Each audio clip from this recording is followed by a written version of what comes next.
Dan, great to meet you. Thank you for doing this, and congratulations on the book. Let me lift this beautifully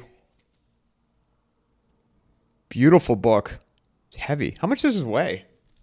That's a 5 pounder, Mike. Get a couple of them, and you can go work out with them. Go on a little jog I could and do some free advertising. Get a workout. I can hike up Camelback Mountain with these books. Fill up a backpack with them.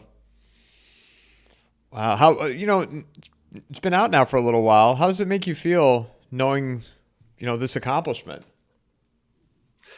It's a great question, Mike. It doesn't. It feels like it's not real and still in a way. I don't think it's going to be until a couple of years that I'll be able to look back at it and really have any kind of real perspective on it. It was something that took years to do. It never was even going to be a book. It ended up being a book. But it was something that I really truly enjoyed working on, and it never once felt like I was working on it. I say I work on it, but to me it was just fun, and the writing and sort of trying to understand these people that are in the book, and maybe we should talk about what it is. It's a portrait history of War Room. So Steve Bannon's War Room. I've been with Steve for 20 some years. I've worked on all his documentaries, producer, writer, and what have you, and we've done probably a couple dozen of them over the years. And in the course of doing that, of course, we went to Breitbart, and we did a bunch of other things, and then ended up starting the War Room back in 2019. And it was shortly after the War Room started that I got a kind of bug to go back to my roots and start taking portraits. I don't know why. It just felt like something I wanted to do, and it was really great to do it. It was the kind of thing that it never, like I said, never felt like work to me, and it was just kind of fun to do, and to me it was relaxing, and it was like a break from the total chaos of the War Room, which is just it's just madness 24/7. And it was like my little oasis, where I would get some of the guests that would come through the studio to sit and allow me to explore what it is I wanted to explore. And it took a while really for me to land on the style, get the right camera, get the lighting right, get the backdrop right, and just the whole thing. But again, the whole time it was just really cool and fun. And so went through that process many, many, many, many times. And the book is 90 different subjects of people that have been through the War Room. And then some of the people I knew really well, and some people I didn't know at all. Some people I didn't know till they walked into the studio. And it was my way of kind of understanding them. So I would do write-ups about them, but it's not really bios or anything, or like their accomplishments necessarily. It's really about our interactions, and it's about things I learned about them, or things I thought about them, or it made me think about. So, when we talk about, like, say, a Libby Emmons, we're talking about how corrosive and destructive the left is.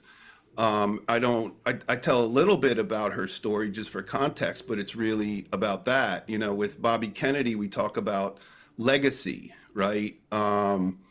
And it's just a series of those sorts of things, and it's just really all over the map. But we talk about spirituality and God and angels, demons, culture, art, all kinds of different things. And I think it's a little bit different than what people expect. Certainly with the imagery and with the write-ups and things, it's a little bit different than I think what people would expect out of the War Room, which would be more of like a rah rah MAGA thing. And I really just wanted to create a piece of art. And I wanted it to be judged and taken and looked at as an art piece, not as a MAGA art piece, not as a right wing art piece, but by art that was done by someone who happens to have the perspective that I have. So far, there hasn't been a whole lot of luck in getting people to look at it that way. The New York Times, I don't think, is ever going to review it, but I think a lot of people are or have, and they've been a little bit surprised. But yeah, so to go back to your original question, it just feels, just like it's done. I kind of feel like I'm still doing it in a way, and it's going to take a while I think for me to really be able to absorb it all and look back at it with any kind of perspective and even any judgment. I don't know if it's good or bad, or it seems good. I've gotten a lot of great compliments on it. The reviews have been excellent, and it's moved people, and that's really all that I could ask for. It's really everything I wanted as I was going into it, but I can't even judge it for myself at this point. As I was looking through, and thank you, by the way, for sending me a copy of it. Selfishly for me, I was like, wow, some of the people that are in this book, I've had the opportunity to speak with some of them numerous times, and it was, going through, and I'm like, Laura Loomer I've had on here, Mike Adams, Christina Bobb, Maureen Bannon, Peter McCullough, Robert Malone, and I feel like I'm missing somebody in there. But I feel like you should be my booker, Mike. I was a telemarketer in high school. I'm your guy, man. I'm your guy. Yeah, you got everyone that's in the book so far. Well, and I told you before we started recording, I got Savannah coming on tomorrow, which I've never met her before. Super excited to talk to her. Yeah, she's wonderful. Yeah, she's great. You're in for a good guest tomorrow. Yeah, there was this. I'll tell you a little backstory. When I started with the doctors, I went through it was during COVID that I started shifting, and you had Frank Mir, by the way. Segueing for a second, you had Frank Mir in that book. Yeah, Frank Mir. If for people who don't know, he's a former heavyweight, I think MMA fighter who was fantastic. And I went and researched some of his old fights, and they're just amazing. But he came on, and when he was talking about was, masculinity. So, that's what I sort of talk about in the book with him is the idea of masculinity and emasculating men and feminizing men in the culture. So I thought that was really interesting. And I do talk a little bit about his fights and encourage people to go check it out because they're pretty badass. But yeah, he was great. Yeah, he was a lot of fun to shoot too. Yeah, last I heard, he lives in Vegas. I'm a big I'm still a boxing fan. I love boxing, and I know you're a Boston guy. One of the fifth episode I ever had on here was a guy by the name of Freddie Roach. If you're familiar with that name, he trained Manny Pacquiao, Mike Tyson, Oscar De La Hoya, but he's from Dedham. Okay. So, but he trained George St. Pierre for a bit too, and so when I saw Frank Mir in the book, I was like, oh my God, he's really covering all the aspects here. Yeah. Hey, look, if you're a fighter and you're a rebel and you're out there standing firm on your beliefs and talking particularly, when Frank Mir was on, it wasn't too much after the Me Too movement, right? And that was like really precarious territory. And he's out there, talking about those kinds of things. To me, that's pretty brave and that's pretty rebellious. It took a lot of guts to be able to stand there and say those things, knowing full well that he's going to be ripped apart in the media for doing it. And that's part of the reason why I wanted to have him on. There's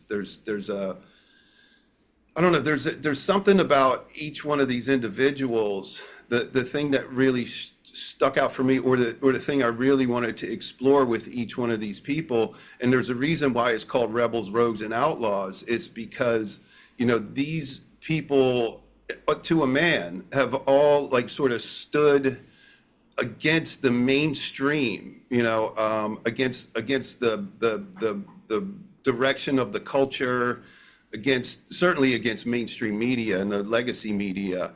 And had an alternative opinion. And they often, very many of them, were canceled, debanked, ostracized, had problems with families and friends, and lost their jobs and that kind of thing.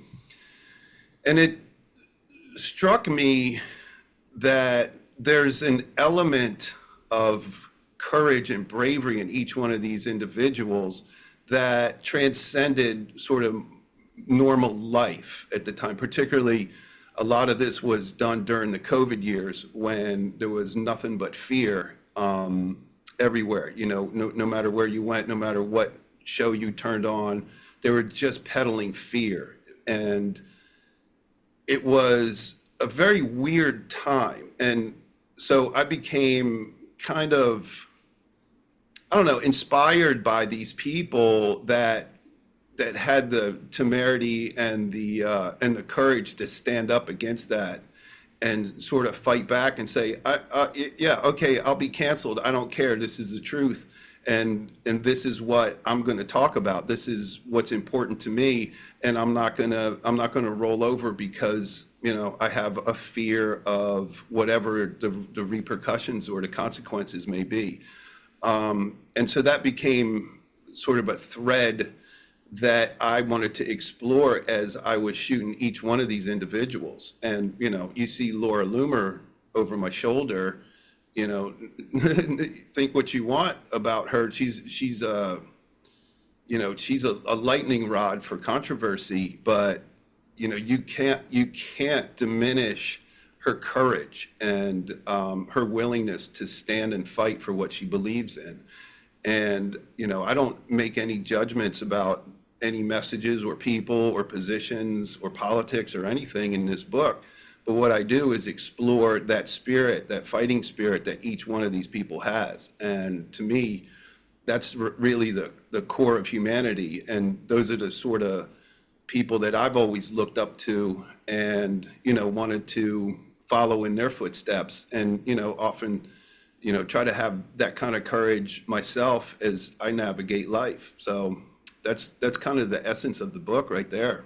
Well, and I think too, because you cover, people that come from different backgrounds, but there's a common goal, right? They're all digging in their lanes of, my friend Dave Collin pointed out, he hates when people tell them to stay in their own lane.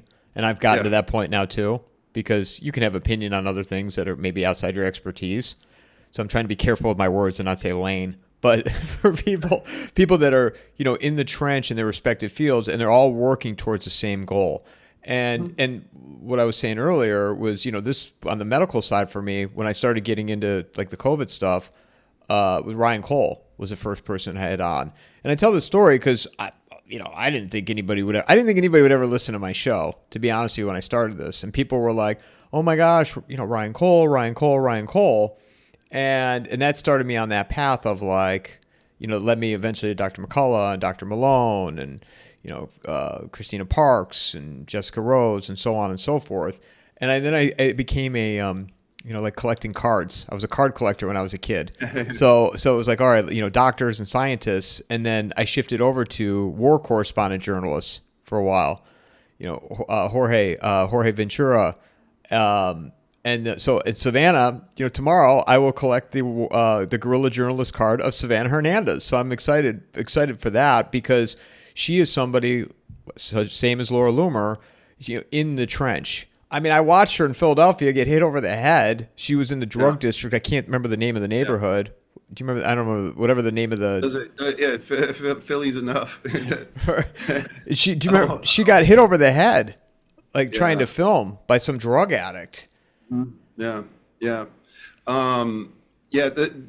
That's the one thing about Sav that I always liked. She had never known me, and I remember when she first had started what turned out to be her career. I don't think she even knew that that's what it was going to turn into.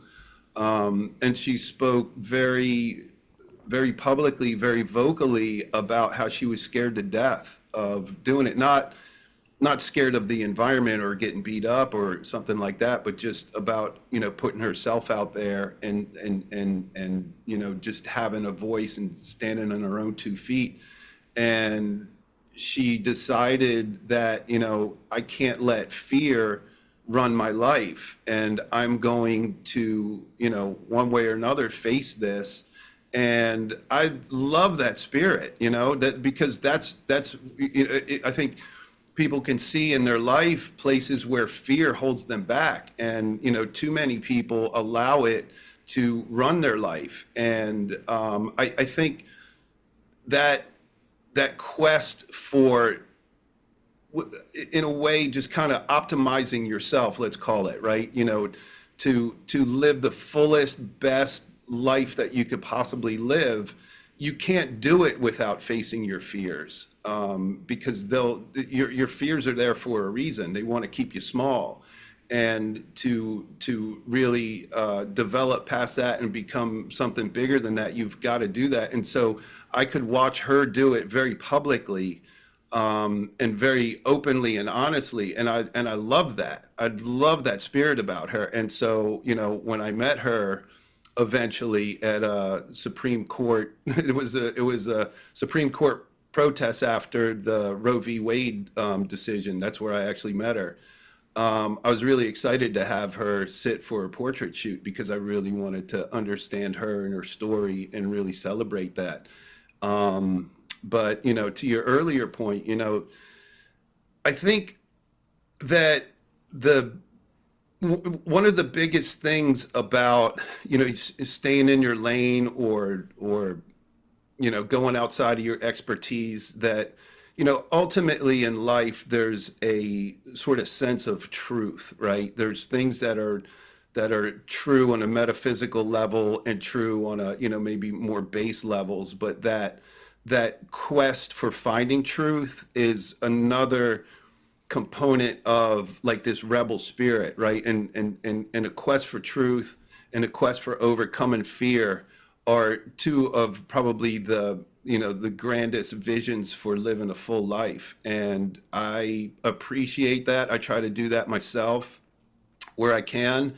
And I love celebrating it and witnessing it in other people. I think it's incredibly inspirational, and it can be a very small thing, like saying, I'm not wearing a mask during the COVID years, when you walk into a store, or it can be doing something on camera where you're confronting, people who are doing really bad things.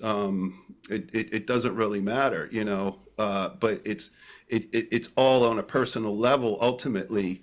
And it all translates, and it all affects how you do live your life. So, yeah, those are some of the big themes that I like to explore in this book, and that I think people would be a little bit surprised about seeing. Isn't it amazing, for now, all the people that you've come across, and you look where the state of the country is right now, and, these are the people that, and there are others as well, but I mean, that not even were, that are on the front lines of all this. And again, in their respective areas, they're just, all digging into the trench, trying to meet in the center, so to speak. And, I mean, isn't it incredible that you're a part of this? Yeah, look, I think that we got to witness a sort of, I hate the word or the phrase, but paradigm shift.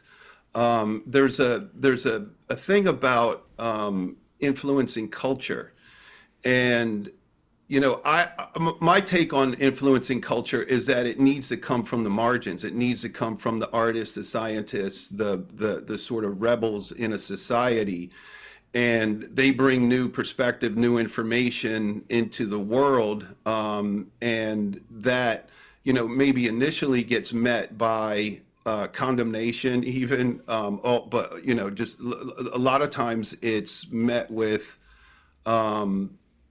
disbelief, or it could be any sort of thing. Think of any great artist or art movement that initially started.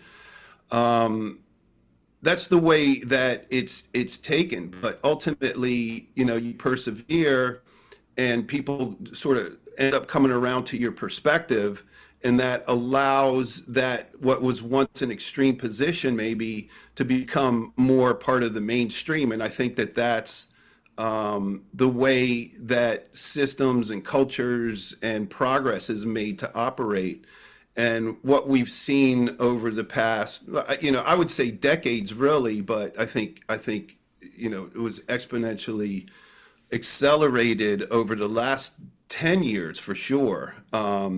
Is this sort of the DEI kind of philosophy, the radical leftist philosophies that they try to impose on our culture, that is more coming from the middle, and it's coming from powers greater than us. It comes from academia and these other cultural institutions, Hollywood and what have you, and they try to force this stuff down the throat of the American people, or just culture in general.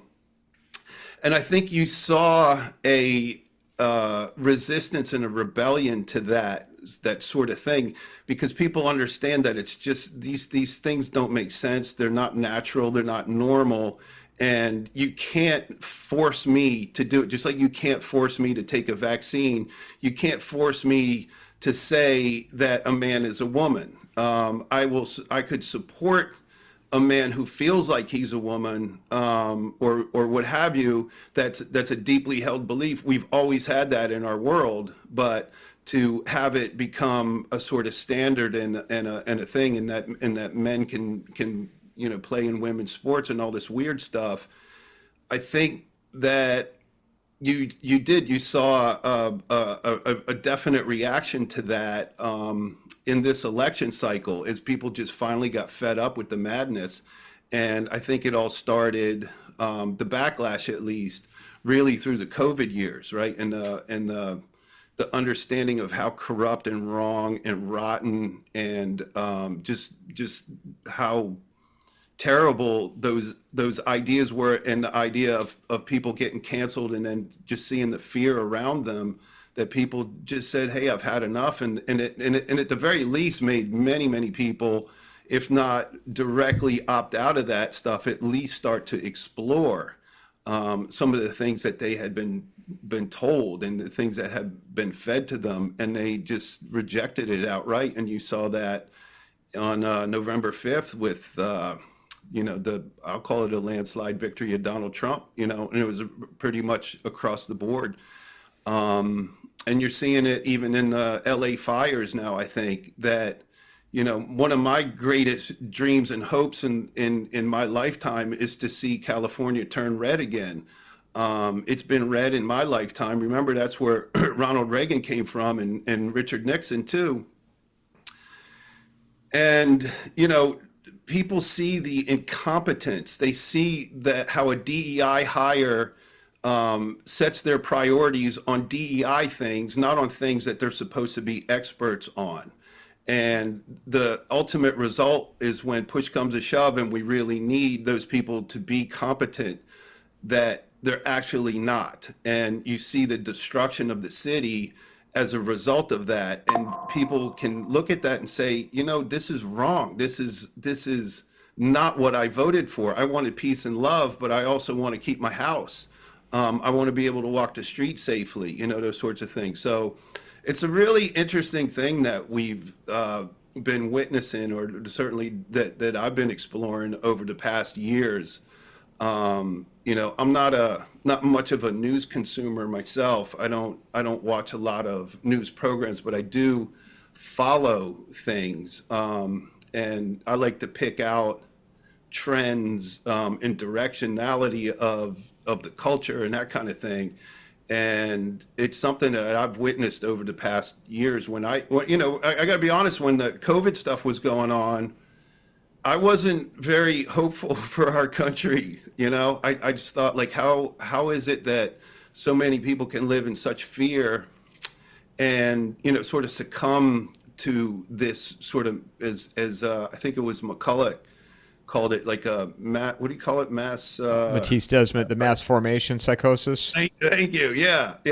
And it was like, it wasn't pretty. And I was, kind of a little depressed about the way that I saw things going, but certainly encouraged by the way I see people thinking for themselves now, and rejecting a lot of, certainly the legacy media. I love to see their approval ratings in the single percentage points, because that's where it belongs.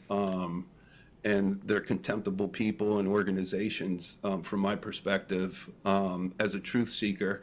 So yeah, it's been a wild ride, like these last years, and the fun's just starting. Oh yeah. Well, it's I was talking to somebody last night about, the fires in LA. It's those your alerts that I keep hearing go off. Is that on Twitter? Yeah, yeah, yeah, it's something like that. Okay. So, All right. Can sorry you mute guys, can you mute it? Can you, I can. It'll take me a hot second, I think. Here, while you're doing that, I'm gonna share my thought with you. In terms of LA, um, you literally, because now the fires are consuming all the oxygen, right? And with that, you don't hear about the Cybertruck in Vegas anymore. You don't hear about the shooting in New Orleans. It's the news cycle has moved so quickly. It's already gone. And what I find incredible too is, what if you own a house, it got burned away, right? And you still have a note on it, you still have a mortgage. Why would you even bother to pay that any longer? And what are the banks going to do with all these properties that don't even exist? Yeah, yeah, I don't know. Just gonna take a hot minute. Oh, that's okay. That's all right. Don't worry about it then. Right. But Yeah, it's but how are you, like? Why would you continue to pay your mortgage when you don't even have a house anymore? It's gone. gone and not coming back. And what are the banks gonna do with these mortgages? They'll sell them to BlackRock. Isn't that incredible? Yeah, it's tragic is what it is. I'm not too conspiratorial minded, but it's hard to not see the relation with that. I mean, look at what happened in Hawaii just a couple years ago. So the government's handing out $700 to homeowners that have lost everything. And meanwhile, they can't even access their property, and it's being bid out by these, basically, multinational corporations that are doing land grabs and then develop it and keep all the money. And the things that they do with buying up properties across America, and artificially inflating pricing and that kind of thing, and making it difficult for people to even do rentals. It's a wild world, and I think that people should look into that, and that's something that needs to be updated, along with the corrupt and incompetent governance that we have over there. The the things that they've done to ensure pretty much that these wildfires would occur and create the kind of damage and havoc that they have can't be underestimated. It's just pure, if it's not intentional, it's certainly incompetence and malfeasance. And just to watch it it's just maddening, because it doesn't have to be. People's lives don't have to be destroyed. I've had friends who have lost everything in these fires that didn't need to happen. Yeah, they got out, thank God, and they're safe. But how do you lose? And this is on a mass scale. You take your computers and your family and maybe your dog. There's not a whole lot of room left in your car for much else. There's your entire life, if you can imagine, is kept inside your house. All your photos, all your memories, all your favorite books, all your movies, all your just everything. Your kids' clothes, or artifacts from when they were children. Just all your memories, just poof, are gone.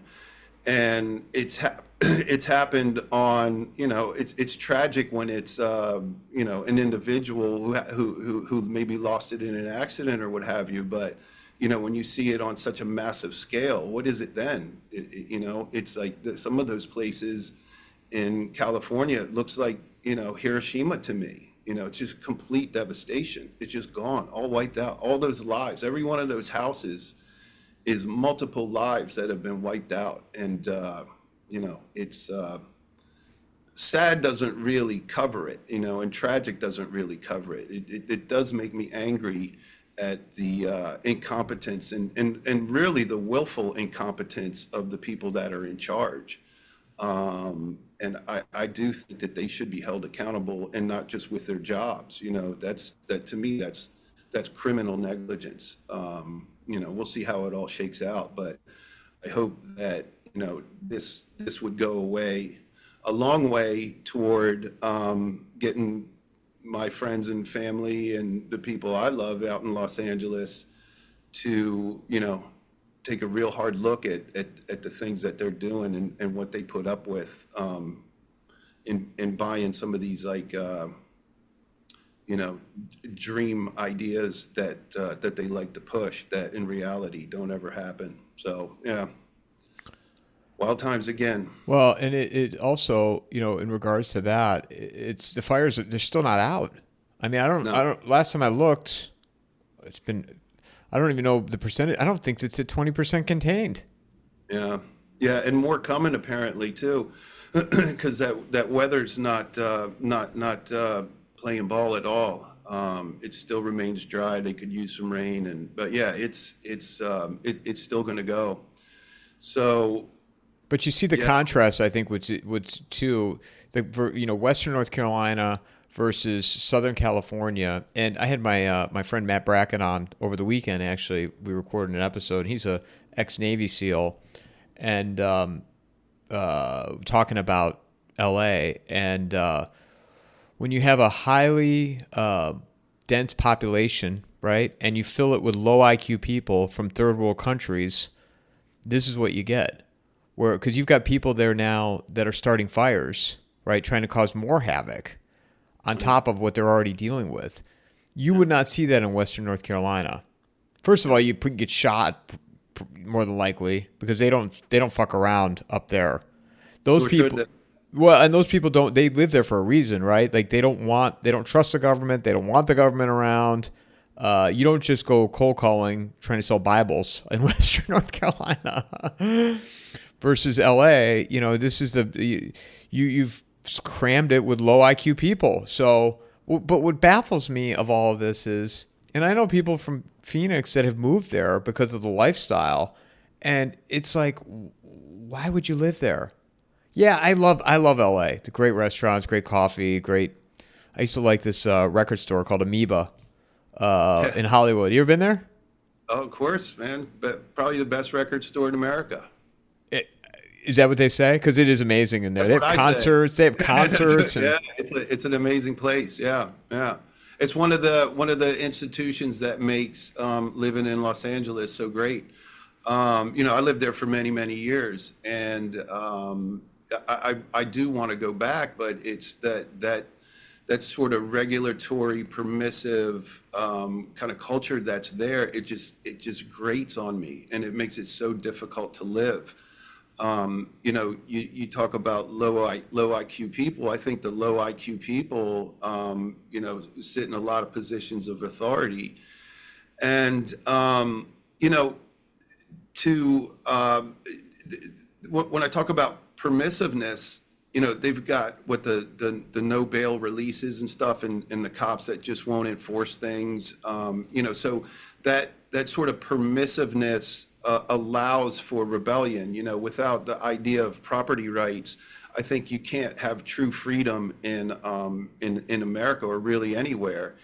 And they turn a blind eye to that. Now it's like, you can shoplift up to $1,000. Who ever heard of that, man? What kind of crazy world is that? That's okay, and they won't even pursue them. And if in fact by accident they happen to arrest somebody, they're out in an hour with this no bail. It's just total madness. So it's what people might call anarchy. I don't really call it anarchy. I call it lawlessness, and there's a big difference. And it's just that permissive nature that exists out there and it's not necessarily just the people that are there. It's the people that allow it, because low IQ or no low IQ, you got law and order and you got your property rights. You're not getting away with this thing in a sane world. You know, it's just not going to happen. And, you know, it's just frustrating. And you see what happens when you've got complete leftist control. It's not even blue, right? It's like full on leftist. The stuff that comes out of there is just, it just defies the imagination and all kinds of logic. It just doesn't make sense, but yet they keep pushing it and it gets weirder and weirder and weirder. And, you know, these are the results, what you see. You know, go to the Tenderloin up in San Francisco. It's nothing but, you know, human shit and freaking people passed out and dying on the sidewalks.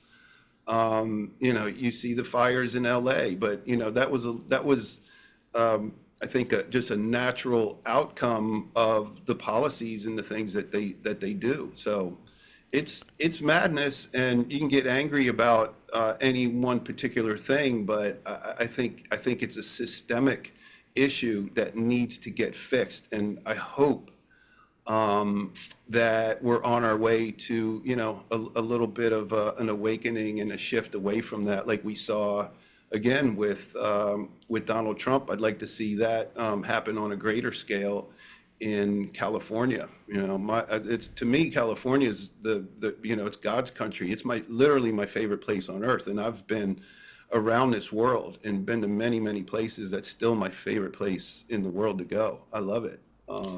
So I hope to be able to go back soon. I remember, and I haven't been there in over 5 years. And so I would take my gear and go there and do podcasts with people. And I was at the Arklite Cinema. Paul Walter Hauser, who he's been in, right after we were done, he went and starred in the Richard Jewell movie directed by Clint Eastwood, like a month after. And so I met up with him, did it in person at the Arklite. We just sat there like in the lobby and recorded. And then I walked to Amoeba's right there. So I walked over to Amoeba, I mean, as you know, and I had never been in there before. And it just felt like LA. Like it felt like 90s LA to me. Like yeah. It's beautiful.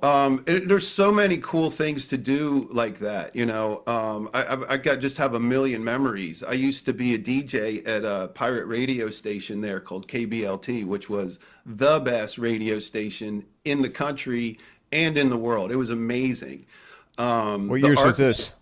This was late 90s. It was in the late 90s, before, you know, really internet took over and you don't really need pirate radio anymore.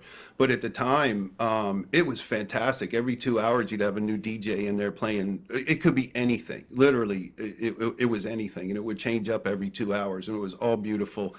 And it was all great, and I loved every second of it. And but there's those kinds of things. And I remember, actually, I talked about this once on the show when I was doing it. The Arklite used to be the Cinerama Dome, which was the old like Technicolor 70 millimeter prints on the screen, on the curved screen, and they would have, you know, like the coolest movies, The Wild Bunch and heavy metal and all kinds of stuff, like on Sunday mornings over there. Dude, heavy metal. That's come on, I wasn't even allowed to watch that when I was a kid. Yeah, right. It was just it's like almost every weekend they've got like something cool like that in this beautiful theater, and they were going to tear it down, and I was kind of distressed about it. I didn't want it to happen. They ultimately kind of didn't. They wrapped it up into the Arklite, but yeah, right there in Hollywood, which is actually a shame too, because you see, I think you were there 5 years ago, but man, that place has certainly changed over the years, and it's become a kind of dismal place to be. So here's what's funny about that. I mentioned Freddie Roach earlier. His gym is right there. So I walked from Amoeba. Wildcard is at Hollywood and Vine. And that is like the staple, like one of the, if not the most known boxing gyms in the world. Freddie's didn't gym. Mickey Rourke fight there? Freddie trained him. Freddie trained Mickey Rourke. Yeah. That was kind of how Freddie got started. He was a fighter, and then he went to work for Eddie Futch, and then he started training Virgil Hill, and then Mickey Rourke, and then when I had Freddie on here, funny story, he called Mickey Rourke a pussy on the podcast with me. Swear to God. But I walked down there, and I'm walking down this back street, whatever it was, with my bag, with my equipment, and you see all the homeless. I'm like, it's like a Saturday afternoon. I'm like, man, I could get fucking killed right here, and nobody would ever find me. Like, this is probably not a smart move. Yeah. And I try to explain this to people, like in Northeast Ohio, where I'm from. They're in these safe little suburbs. I'm like, yeah, you don't understand. Like in LA, this is just the way it is. Like, there's just tents on the sidewalks and. Yeah, didn't used to be that way. Yeah, and that was before COVID, so I can't even imagine what would happen. You know, I'd heard it just deteriorate even more since I had been there. Yeah, it seems to get worse every year. So unless you have visiting communist dignitaries rolling through your city, they clean it right up. They clean it. They put it's like a kid cleaning their messy room, man. They put all their toys right in the closet. You don't want to open that door because then all the homeless people will just fall right out. But how will that area, do you think, be impacted from all these fires? Because the smoke and it's got to be. I mean, I wouldn't. Here's the thing. Before I ask this question, like, to me, people just don't fucking get it. Like, I know somebody, like, the guy she's seeing is planning to go to UFC this weekend there. I guess it's in LA, but they might move it. But even if they have it. That's a place I would probably want to avoid right now, even just from the air quality. Yeah. And it's got to be terrible in Hollywood, right? All over the valley. Yeah. My friends say that they can't even go out of their house, or they're worried to, because, the smoke's just so thick. And we've all seen the pictures, right? It's just, even where the fires aren't, you got the wind blowing and that smoke's just everywhere. So the air quality on its best day in LA is suspect, but with the fires, the way that the valleys are, the way that the mountains surround Los Angeles, that air just kind of gets trapped, which is why you see there's the smog there. It's just kind of there. The winds don't really blow it out, except when they do occasionally, usually in the winter.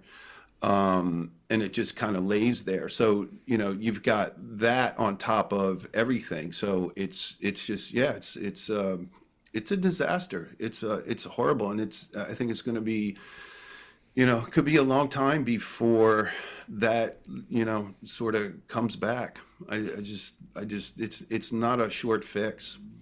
I mean, you can't get a contractor on your best day in LA, right? How are you going to get like hundreds or thousands of contractors building new houses? It's just going to be a mess for a while. And then on top of it, I remember when I was there, it might have been the same trip, and there had been a fire I think it was in Malibu, and I was wherever I wasn't far from Hollywood, and all these ashes on the car. It was like snow, I mean, just the roof of your car has got ashes all over it. And I never experienced that, never saw anything like that before. I think I lost you there. Oh, you there? Can you hear me? I got you now. Yeah. No, I said I'd never seen anything like that, with ashes like all over the roof of the car or on the windshield. And so with everything, that's burning there now, I can't even imagine. I just can't even imagine. Like, if I were there and I had the means to do it, to leave, I would leave for a week. Yeah. I mean, it's kind of a catch-22 though, because you might not be able to come back either. Yeah. Before we get too negative and depressed about what's going on there, I remember it might be the same fires that you're talking about, but it was some years ago where there had been some other wildfires, certainly not as damaging and devastating as the ones we're seeing now. And it was, around in Hollywood and that North Hollywood, that area. And I remember, I was like, when it was happening, I was like, oh, this is awful. This is terrible. This is the worst thing in the world. And then in short order after that, you could see all the new growth that was happening on the mountains. And it was like actually kind of beautiful. And I saw what was going on. I said, that's just nature's way of cleansing itself. And that out of that, when you talk about, rebirth, like the phoenix, right? It's kind of like that. So I like to see it that way, that throughout that devastation and that damage, that they're going to come back more beautiful and stronger and better than ever. Yeah, I can't wait for the day that at some point I'll go back there and visit. So, I mean, now it's been shelved for a while, probably. Yeah. Yeah, But well, I was going to do a book party there in a couple of weeks, so I think we'll put that on hold. you're not gonna do it. Oh, I don't think so. No. No, it just kind of strikes the wrong note, I think. I'd like to do it, but maybe more towards the spring or something now. It's just not the right time. There's too many people hurting right now and too much pain. So yeah, I think we'll wait that one out a little bit. Phoenix, we do one here. In Phoenix, yeah, I'd love to. Are you inviting me? Let's do Yeah, it. come on. Right on. We'll do there in Vegas. Let's do it. Yeah, Vegas is a. I don't love that city, man. No, no, no. I'm not a fan. Look, I'm a fan of Nevada. I love it. I'm a desert guy. I like that. But yeah, it's just too much chaos. It's like watching news for 24/7 for me. It's just too much. It's like too much stimulus, man. I'll go a little bit nutsy. But the people there are great and the food's delicious. So I like going there occasionally. What's next for you? So we do. I sort of transitioned from doing the producing of War Room to now doing War Room films, and we just did a documentary called Government Gangsters that came out over the summer, which was based on Kash Patel's like incredible book. And he's the only guy that's in it. It's just Kash Patel. So it's really an exploration of the deep state. A lot of the things that we've been talking about today, and just the corruption and the rot that's going on in all these institutions, particularly at the FBI. And it's an exploration of that, and it's not just that, but it's also solutions. This is how to recognize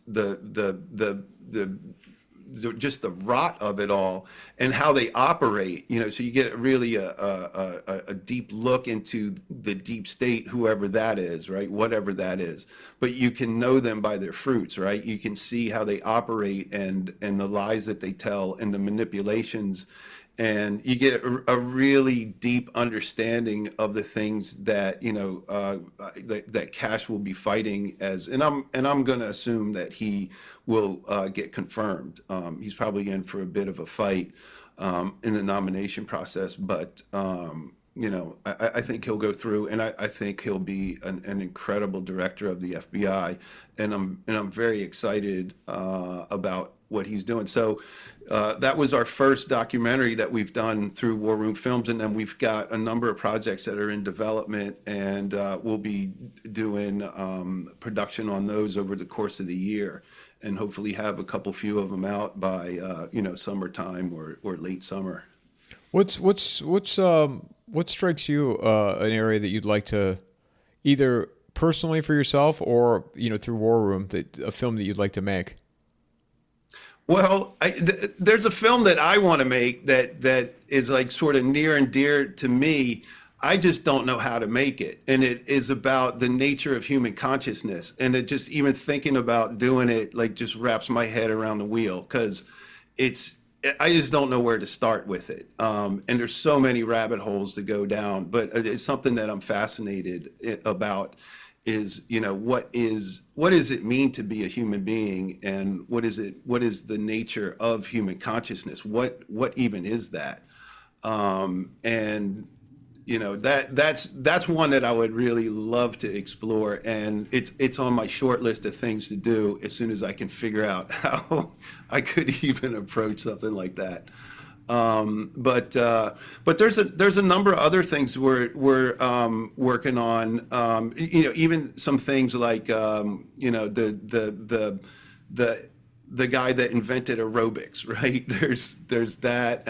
There's all kinds of different topics. A lot more stuff on the deep state and about manipulations around media and science and those sort of things. So we tackle a lot of these big issues. But that's one of the things that we've always been real consistent on is tackling big issues. We did it with Clinton Cass. We did it with Generation Zero, which is about you want to talk about it's the financial collapse in 2008, but it goes so much deeper than that, and it's so much broader. So we'll continue to do those types of documentaries, but it's wide open. I'm curious to see, how things shake out over the next weeks and months. I'm a little bit nervous about how quiet it's been. The car exploding in Vegas and the guy running down those poor folks down in New Orleans. And of course the fires, but if you remember in 2017 and 16 following the election, the chaos started almost immediately. The pushback, let's call it, all the cities burning and the protests and all that, and it's been largely quiet. So it makes me think, well, maybe they learned a little lesson there, and they're kind of being a little quieter and working behind the scenes. But I'm sure we're going to see something here in short order. I'm curious what that's going to be and what the response to that's going to be, more importantly. And I do think that the administration has learned a lot of good lessons by what happened last time. And again, that's a lot about what we talk about in Government Gangsters. Is really understanding how it is that they operate, so we can see it coming a mile away, and not fall victim to it. The Russiagate hoax, right? That started even during the election, right? That before he ever got elected, that started.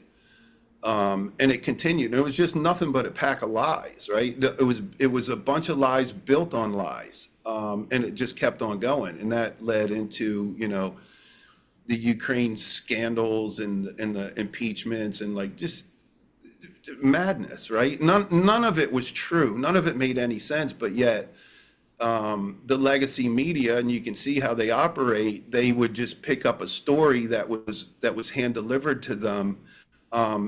Built on lies, but with a veneer of authenticity, and they would be able to make hay out of that and just run with these stories that they knew were just garbage and weren't true, and didn't have any interest in exploring and finding out, was it true? Look what happened with Hunter Biden's laptop.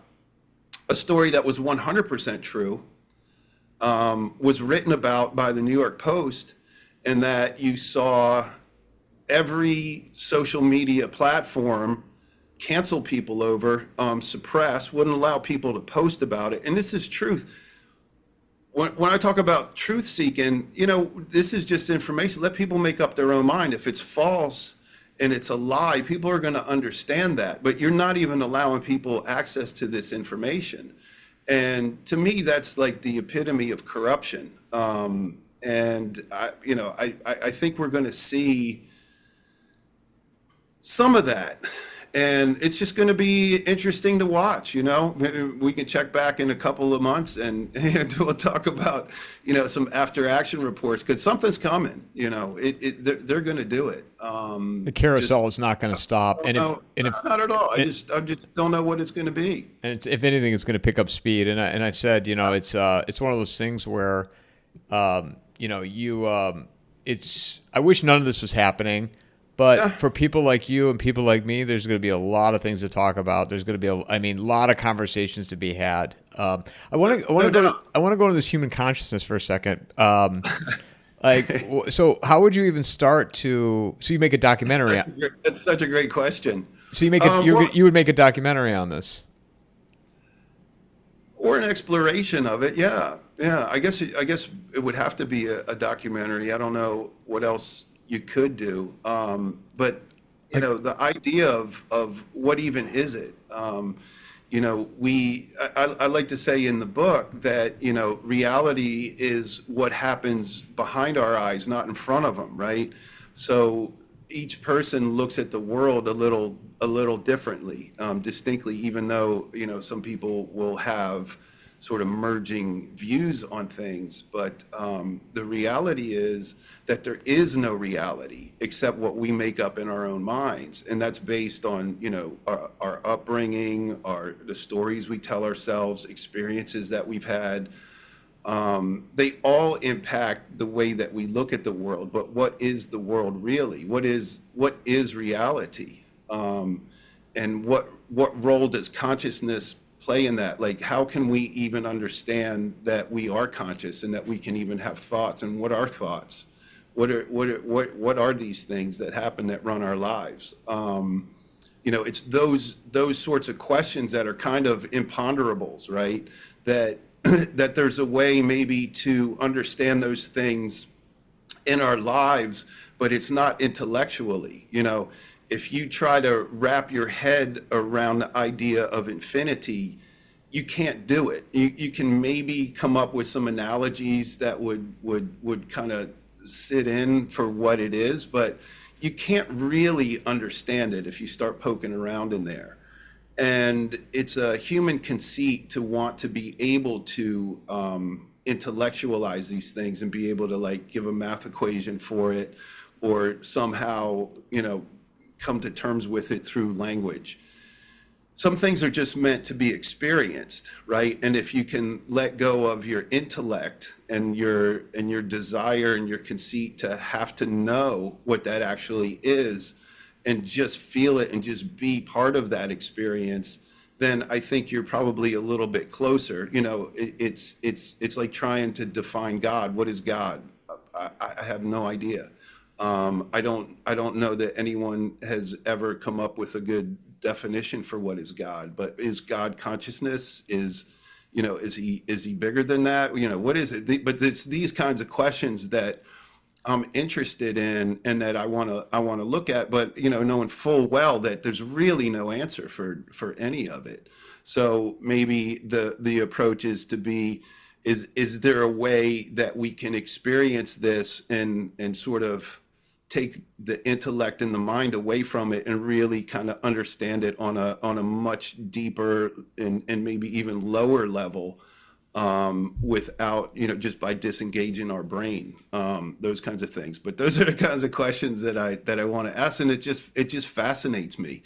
And how, we think, I've got an understanding of how the world operates, and then, something happens to shift me out of that thinking, right? And so maybe at the end of that shift, I've come to the complete opposite viewpoint. Which one's true? Is there any truth in any of it? Does any of it make any sense? It's just really a shift in perspective, and then it's another story that we end up wanting to wrap our heads around. But is there any truth in any of it? So, as a truth seeker, I want to explore those things. And again, I don't think that there's really any answer. I don't think that you can ultimately come to an answer to any of those questions. And that's what makes it fascinating. Yeah, and in watching something like that on film, it'll give you a perspective of whoever. I mean, I don't know how you would do it. I'm thinking. I think we're back into heavy metal territory. Right? Well, I'm just thinking off the top of my head. If do you remember? How do you film an ayahuasca ceremony? I don't know, man. Do you remember that MTV show called True Life? Kinda. How old are you, if you don't mind me asking? I'm 47. Oh, okay. I'll be 47 in May, so we're the same age. Right. Happy birthday. Yeah, thanks. Did you graduate 96 or 95? 96. Yeah, me too. Cool. So I used to watch those MTV True Life, like I'm a video game addict, or I want the perfect body, or I used to love those shows. And, Yeah. But if you remember it at all, they would focus on whatever the subject was a video game addict or, perfect body. And they would do it on like 4 people from different backgrounds. I don't know. I mean, I'm just thinking off the top of my head for a human consciousness, if you just took like 4 people, it'd be really interesting if you had like a really conservative person and get their through their mind, and then you get some like pink hair liberal and get their Yeah. Well, ultimately, at the end of all that, you'll come to the same answers, right? It's just a perspective, and it's whatever influences have led them to understand the world through the prism that they understand it. Is one of them right? Is one of them wrong?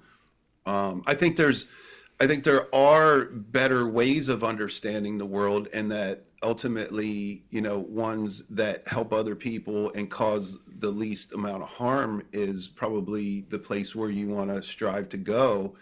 So from that perspective, there's a wide range of what's right and wrong, but ultimately, it goes even deeper than that. It becomes like not maybe a universal right or wrong, but certainly a relational, position based on how it would affect other people. So, but yeah, dude, you see, there's like, I just don't know where to start.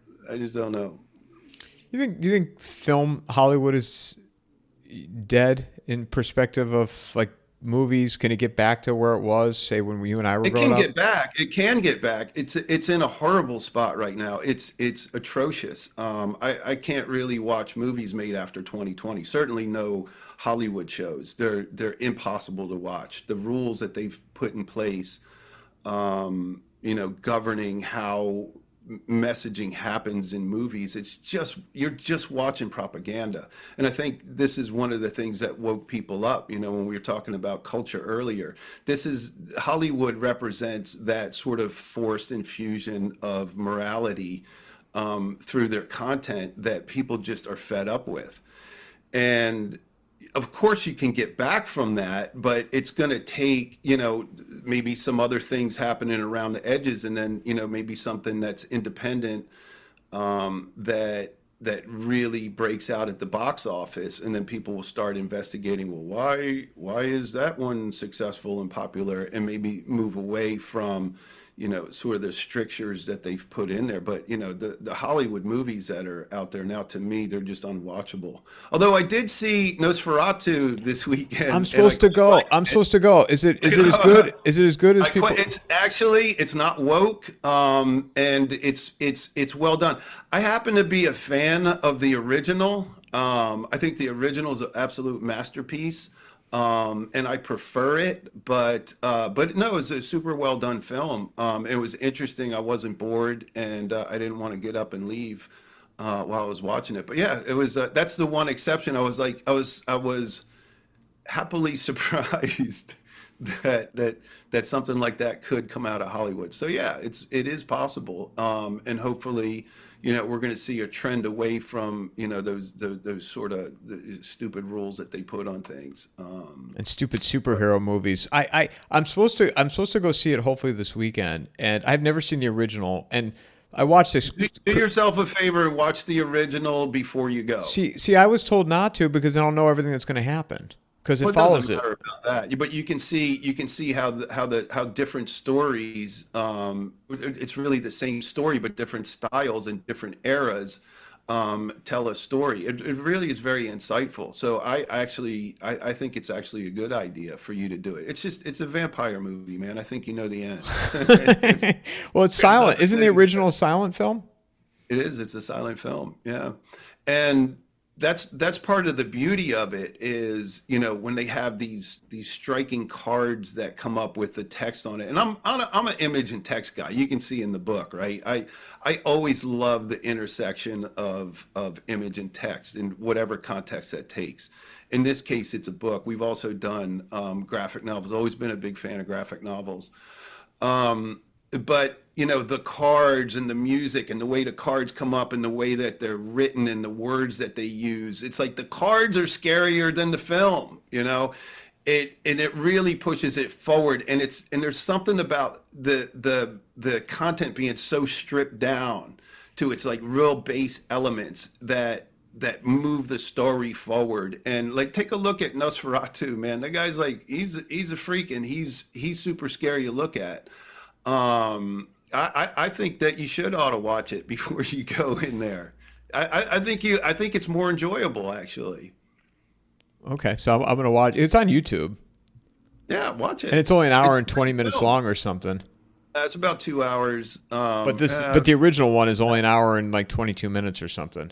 Yeah, something like yeah, I can't remember, but yeah, I think it's worth a view. And here's another thing too is the is Hollywood better now than it was back in the 20s? And this can give encouragement to people who are in the arts or in want to do podcasts or just whatever it is they might do.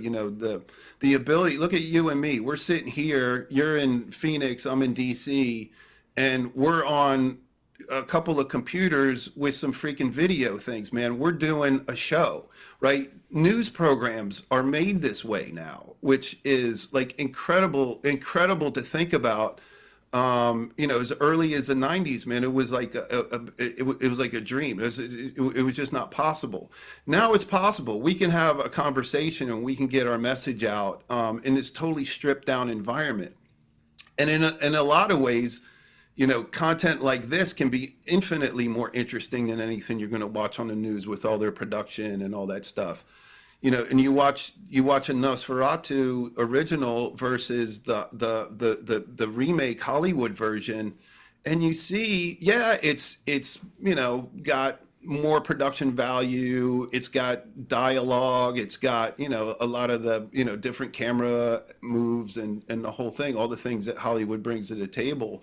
But is it better? The message gets through in the original stripped down version. And you can do those things, so you don't, if you're trying to tackle an art project or just any kind of project, you don't need to necessarily have these super huge budgets and like all kinds of expertise and things that the way that technology is going, you can figure things out on your own, and things are made very simply and easy to understand, and you can create your own content however it is that you want to do it. It's never been easier to do these things in the world. And I think certainly with doing the book, and the way that I wanted it to be seen as an art project, I think that there's a lot more room out there for other things like that, and people can do send-ups on it. I've got people who have taken the images that I've done with the book and created additional art, different kinds of art pieces from it. That's all available, and I encourage everyone to do it. Everyone's got a voice, everyone's got a point of view. Maybe not everybody's artistically driven, but if you are, and you feel the need or the desire to want to do things, I just say do it. Just do it. It couldn't even be easier. Could never be easier. And there's a place for that stuff in the world, and I'd like to see much more of it. Speaking of film, did you see Godzilla -1? Okay, so hold on. Watch, I'm gonna convince you, and you're gonna say it's shit. But okay, so I am not into the Godzilla stuff, not at all, right? Yeah. And I follow this guy on YouTube, The Critical Drinker. That's what got me so jacked up to see Nosferatu. I don't know if you've ever watched his channel, but he's a Scottish. No. But he's outstanding. He just does reviews of shows and movies. And yeah, beautiful. And so when he was talking about Godzilla -1, I was like, okay, if the drinker, because he always say, when people ask, the drinker loves to deliver. So he did Sound of Freedom. He did a review on that. It was an outstanding review. So anyway, I go see Godzilla -1 because they'd taken it out of the theater and they brought it back. I'm like, so I got to see what the hype is. You know what? It's awesome. And I'll tell you, just because what you just said is why that movie was awesome. Because first of all, it wasn't about Godzilla. It takes place during World War II. It's Japanese subtitled. Didn't have a big budget. And it's about this kamikaze pilot that couldn't carry out his mission. And because of that, the whole movie, he's living with guilt and shame. And Godzilla starts to head back towards Japan, and the American government, they've just nuked them. And the American government sees Godzilla as heading towards Japan, and they're like, screw it, let Japan deal with it. So the whole movie is about this pilot, and he comes across a woman and a baby that he feels, and she's not even the mother of the baby because so many people got killed. He feels the need to protect them. I'm telling you, man, it's outstanding. And there was a scene in it where I'm sitting there and I'm laughing, and this isn't ruining anything or anything, because he becomes a fisherman for a period of time, and Godzilla's chasing them. They're on this boat and they're trying to get away and they're shooting at it. And it reminded me of Jurassic Park when Jeff Goldblum was on the back of the Jeep and the T-Rex was chasing him. And he's like, must go faster, must go faster. I am laughing because I'm so into this movie. Like, I cannot believe how into a Godzilla movie I am. And even the end of it, I was like, this is phenomenal. Because it wasn't about Godzilla, it was about the guilt that this pilot had. Yeah. You should. Well, if any good piece of art is going to take you on that journey, right? And I don't think that a lot of what I see out of Hollywood these days has that. You know, there's a lot of action, a lot of special effects, and you know, maybe some minimal crisis or you know, sort of conflict that happens. But it's these big grand things that you're talking about, like even the desire. You know, you want to talk about human consciousness, that it wasn't even a desire, it was a pull, right? It was an instinct of this man to protect the woman and the baby, right? Somehow, what drove him to do that, and what is it with the guilt and shame? You know, those sort of explorations are what make art, right? And give you a new perspective, maybe on what those things mean, or how that those things can affect you in your life. Or maybe just reinforce, you know, things that you already do and believe. But that's where it's at with art, and that's what I like to see. And partly the reason why I can't watch a lot of the Hollywood stuff that's out these days. But yeah, I could see why you try, and you might have talked me into checking it out. Well, and you're connected to the character in that too, and I think that's what makes a good film, which they've gotten away from, because first of all, it's all superhero stuff, which they've just run it into the ground. I mean, even like, I love Superman, but I mean, I grew up with the Christopher Reeve, as you know, and I watched the trailer for the new one, and I see the dog, and I'm like, oh my God, maybe I'm just too old for this stuff. Well, it's a little more manipulative, right? Is like, hey, you're supposed to feel this, so I'll show you. It's like John Wick, right? Oh, they killed his dog? What? Oh, no, I love that movie. That movie's great, though. The world up. Yeah, come on. It makes total sense. I love that movie, though. John Wick's kind of fun, though. I got to say. But no, it's that connection that you make to the human condition, and if you're able to do that in your art in any kind of way, then you've succeeded. And that should be the goal of any artist, I would think, is to take that perspective that they have. Or even if it's not a perspective, if it's a questioning or an idea or a search for truth, that's, to me, what's interesting. You know, how does this person look at the world, and how can I maybe look at the world a little bit differently based on, you know, what they're putting out? I love that stuff. So now, if you have to watch it, you have to give me your review. You know.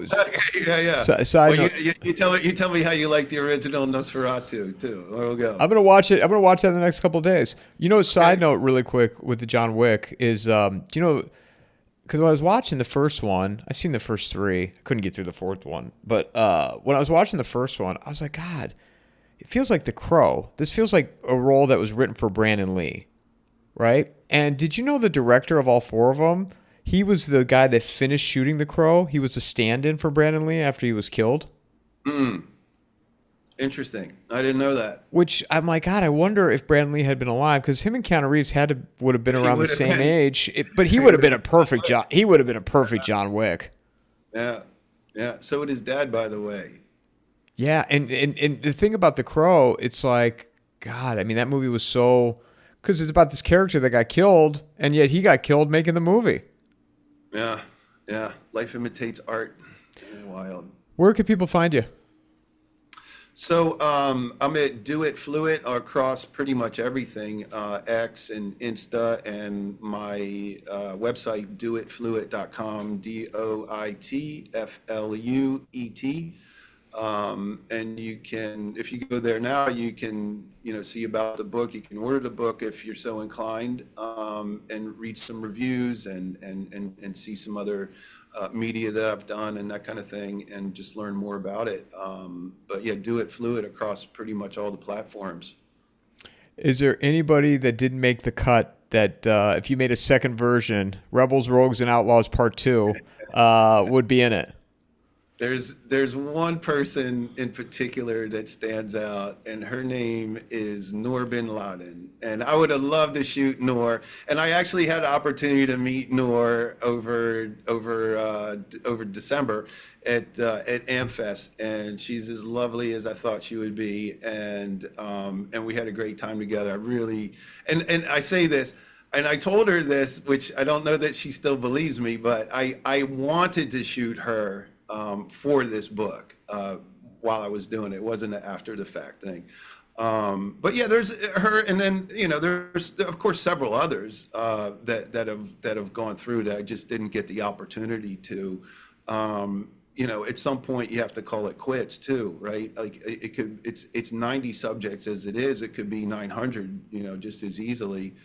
Yeah, I would have liked to shoot DJT and Elon Musk. I would have definitely loved to shoot those guys, and maybe one day I will. But other than that, Noor bin Laden, I would have loved to shoot her and include her. Yeah, the opportunity to meet her, during that same time. And yeah, next time you guys come here and you go to the Desert Botanical Garden, I want the invite. I want to go hang with the cool kids at Christmas. Hey, come on. I thought it was going to be lame. It actually ended up being pretty awesome. I encourage everybody to go there, or especially over Christmas. It was a treat. It was really cool.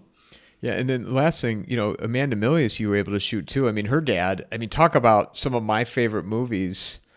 Yeah. He wrote the screenplay for Apocalypse Now. Apocalypse Now. That's right. Yeah, he did. Yeah, look, people, some people like to pan it these days, but Red Dawn was an amazing film when it came out. And come on, man, Conan. What a great film. Awesome film. Amazing. And when you talk about it, it's just like me, me strong man, me beat people. But like you really get into, the character development in that film. And you understand the motivation behind them, and you see a lot of growth. And I love Conan. I think it's a fantastic, and Red Dawn for that matter. I think they're two Hollywood classics that are way underappreciated. But yeah, Amanda was a lot of fun too. She was great to shoot. In fact, some of her shots are some of my favorites in the entire book. Yeah, she was really great. We had a great time. Yeah, she's somebody we're connected on X, but haven't locked her down to come on here. But also, I don't want to be all fan. I don't want to be all fanboy. Be like, oh, your dad brought all this. It's hard not to. But it's gotta be annoying for her to hear that. She'll be a great guest. Yeah, she'll be awesome. She's a lot of fun. Yeah, she's my kind of girl. It's got to be annoying for her to hear that all the time. I mean, she must hear it all the time. So I don't want to. But I can't. Red Dawn, man. Tired of it though. Come on, you don't get tired of hearing things like that. That's awesome. I love the end of Red Dawn when Patrick Swayze and Charlie Sheen go into the town. Right, they got to create the diversion, and Charlie Sheen gets killed. Patrick Swayze gets shot. He's carrying his brother, and yet you still hear machine gun fire in the background. You're like, okay, there's nobody shooting at him anymore. But the movie's so great, and what I think is really great about that movie is that him and Jennifer Grey, from what I read, they didn't like each other. Yeah.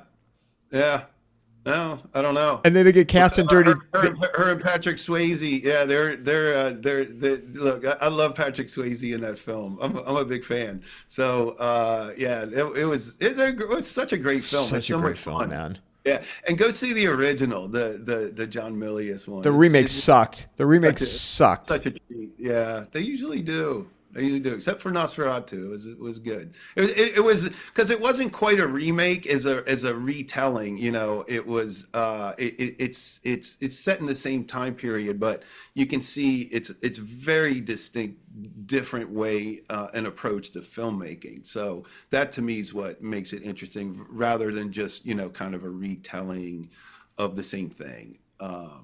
It was a lot of good fun. But yeah, go see Red Dawn if you haven't seen it. Do yourself a favor.